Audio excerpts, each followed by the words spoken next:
नमस्कार बंधुरा केमन आছেন ওয়াসিনী বাঙালির চ্যানেলে নতুন একটা ব্লগে সকলকে স্বাগতম। আজ বৃহস্পতিবার সন্ধ্যা থেকে আমি আমার ব্লগটা চালু করব। এখন তো সন্ধ্যাবেলা ছেলেদেরকে টিউশন থেকে নিয়ে এলাম, নিয়ে এসে সন্ধ্যা দিয়ে এখন একটু নাস্তা বানাচ্ছি। আর সন্ধ্যা হলে তো আমার তো নাস্তাটার বেশি জ্বালা, মনে হয় যে কি দেবো ছেলেদেরকে। ছোট ছেলে তো মুড়িটা খেয়ে নেয়, বড় ছেলে খায় না, তার জন্য কিছু না কিছু বানিয়ে দিতে হয়। আর আসার সময় একটা ব্রেড নিয়ে এসেছি, ব্রাউন ব্রেড, এটা একটু স্যান্ডউইচ করে দেবো। স্যান্ডউইচটা বানিয়ে দিলে খাই দুজনেই। আর একটা নতুন স্যান্ডউইচ মেশিন কিনেছি, আমি ঠিক ওটাতে বানাতে পারছি না। আমার মনে হয় আমি তাওয়াতে বানাতাম, ওটাই ঠিক ছিল। তো ওদের পাপাও এসে গেছে, বললাম একটু বানিয়ে দাও। আর এখানে গাজর, শসা, বিট, টমেটো কেটে নিয়েছি। আগে তো চিজ দিয়ে দিল ওপরে, তারপর এগুলো দিয়ে তার উপর আবার চিজ দিয়ে দিচ্ছে, আর একটু হালকা চিনির দানা দিয়ে দিয়েছে, একটু মিষ্টি মিষ্টি লাগে খেতে। আমি তো এটা খাই না, কিন্তু ওরা তিনজনে খায়, ওদের তিনজনের মতোই বানাচ্ছে। আর আমি একটু স্যালাড কেটে নেব, তার সঙ্গে বাদাম দিয়ে তেল মাখিয়ে একটু মুড়ি খেয়ে নেব। আমার ছেলেদের তো এখন এক্সাম চলছে, আর এখন তো টিউশনটা তো এমনি 4টে থেকে 6টা, কিন্তু এখন টিউশন কোনো দিন 6:30, কোনো দিন 7টা পর্যন্ত রাখছে। তাই বাড়ি ফিরতে ফিরতে লেটও হয়ে যায়। আর এখানে তো সন্ধ্যাটা 7টার পর হয়, এসে সন্ধ্যা দিতে দিতে অনেকটা রাত্রির হয়ে যায়। তারপর নাস্তাটা হয়, নাস্তা করতে করতে আমাদের অনেকটা লেট হয়ে যায়, প্রায় 8:30টা বেজে যায়।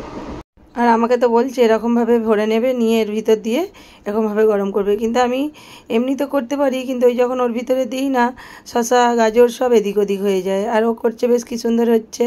আর মেন কথা হচ্ছে আরও শিখি না, যেহেতু ও করে দেয়, সেই কথাতেই বলে নয় কুঁড়ে গরু অমাবস্যা খোঁজে, সেই রকম আমার হয়েছে। আর এখানে দেখুন স্যান্ডউইচগুলো হয়ে গেছে। আর স্যান্ডউইচগুলো কিন্তু এতে করে ভাজলে খুব সুন্দর ভাজা হয়। আর এখানে নাস্তাটা নিয়ে চলে এসেছি।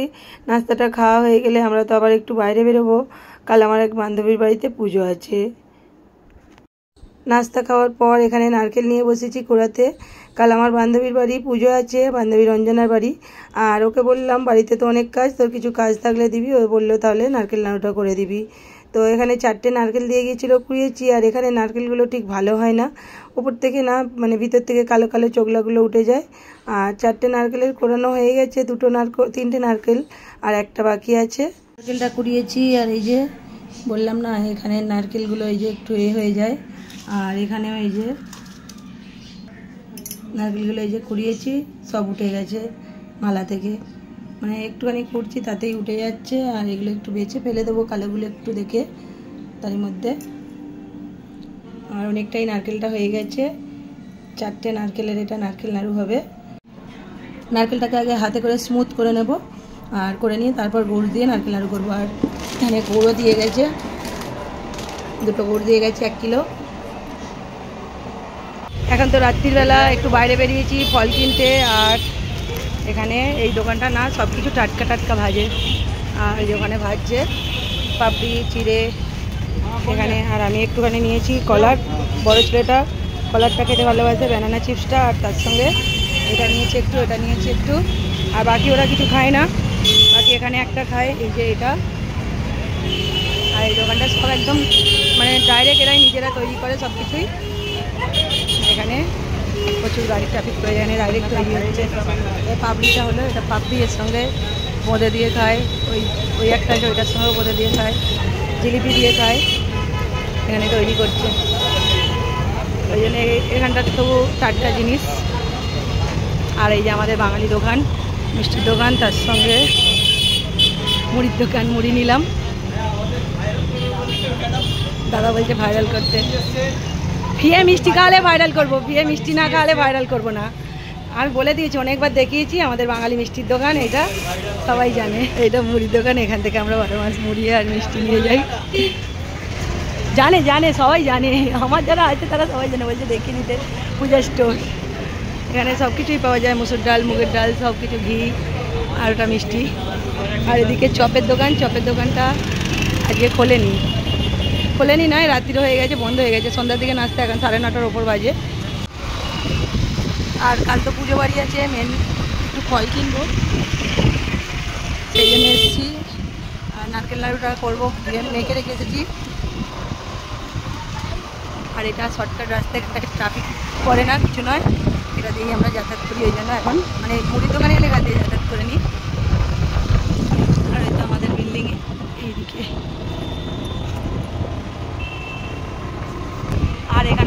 বৃষ্টি হচ্ছে না, প্রচুর রোদ্দুর, প্রচুর গরম। সারাদিনে একবারও মানে ঝিরঝির করে হচ্ছিলো কদিন, সেটাও হয়নি। আজকে সকালে একটু হয়েছে, কিন্তু কদিন তো। আর তারপর বৈকাল থেকে রোদ্দুর, দুপুর থেকে। এখানে এখন কি ফল পাওয়া যায় দেখি, একটু ফল নেব পুজো বাড়ির জন্য। আমার বাড়িতে তো এমনি ফলটা কেউ পছন্দ করে না, তারই মধ্যে দেখে দেখে ফল নিতে হয়।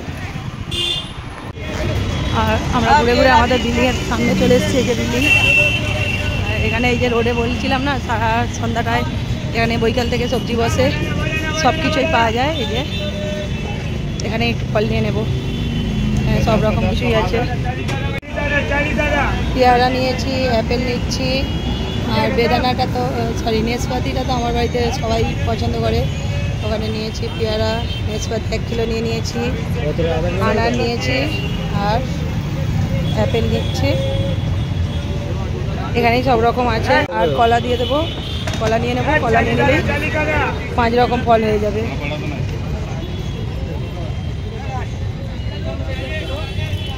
বাড়ি ফিরলাম, এই যে মুড়ি নিয়ে এসেছি আর অ্যাপেল। এখানে সব রকম ফল আছে, পেয়ারা আছে, বেদানা আছে, নাশপাতি আছে, কলা আছে। আর এখানে যে চিপস নিয়েছিলাম, আর 5 রকম ফল দিয়ে পুজো দেবো, তাই সব রকম নিয়ে এলাম। মিষ্টিটা তাও আনা হয়নি, মিষ্টিটা কাল গিয়ে নিয়ে আসবো। আর এখন তো নারকেল নাড়ুটা মেখে রেখে গেছি, সেটা তো বানাবো।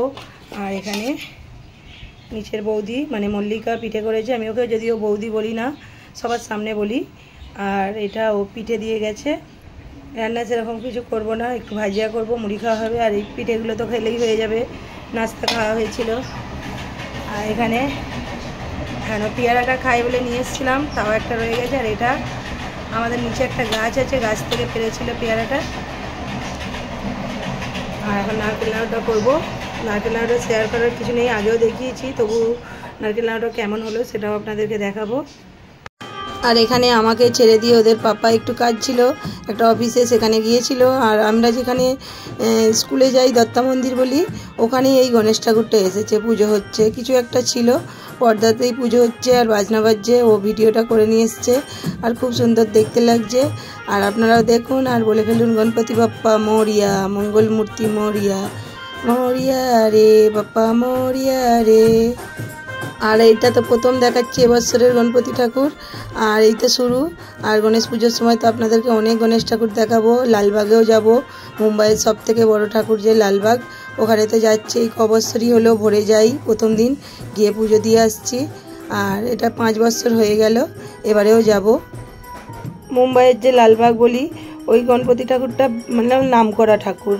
এখন তো অনেক জায়গাতেই ওর থেকেও বড় বড় ঠাকুর আছে, কিন্তু লালবাগের ঠাকুরটা হচ্ছে নাম করা। ওখানে যা মান্নত করা হয় সব পাওয়া যায়। আমাদের তো ওর পাপা যতদিন আমার ছেলেরা হয়নি, ওখানে গিয়ে প্রত্যেক বছর গিয়ে পুজো দিয়ে আসতে, একা যেত। তারপর ওরা বড় হওয়ার পর মানসিক শ্রদ্ধার জন্য আমি শুদ্ধ যেতাম, তারপর থেকে এখন প্রত্যেক বছরই যাই। লালবাগের ঠাকুর খুব জাগ্রত, যে যা মানসিক করে, মুম্বাই শহরের মহারাষ্ট্রনরা ওখানে মানসিক করে।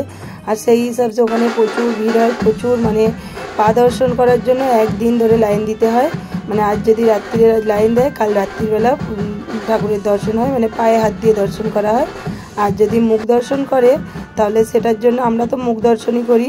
আমরা তো ভোরে যাই, 3:30 বাড়ি থেকে বেরোই, আর 1-1.5 ঘন্টার মধ্যে পৌঁছে যাই। তারপর লাইন দিই আমাদের বাড়ি, আমরা যখন মানে আমাদের পুজো দিতে দিতে 9টা-10টা বেজে যায়। আর প্রথম দিনটা তো খালি থাকে, সেই হিসাবে আমরা যাই। প্রথম দিনটা খালি থাকে কারণ সবার বাড়িতেই তো মুম্বাইয়ে পুজো আসে, মানে গণেশ ঠাকুর তো এখানে সবার ঘর ঘর পুজো হয়। সেই হিসাবে প্রথম দিন কেউ যায় না। 1.5 দিনে বিসর্জন হওয়ার পর 2 দিন থেকে প্রচুর ভিড় হয়, আর সেই হিসাবে আমরা প্রথমেই চলে যাই।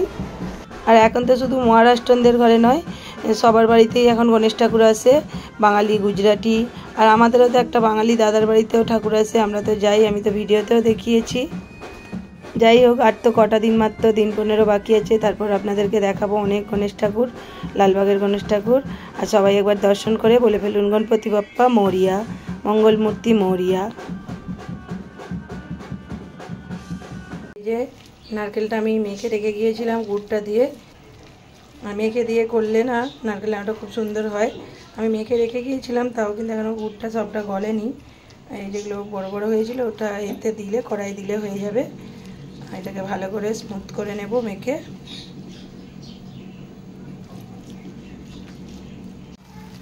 আর এখানে নারকেল নাড়ুটা বসিয়েছি। নারকেল নাড়ুটা হাতে মেখে করছি, সত্যি খুব সুন্দর হয়েছে।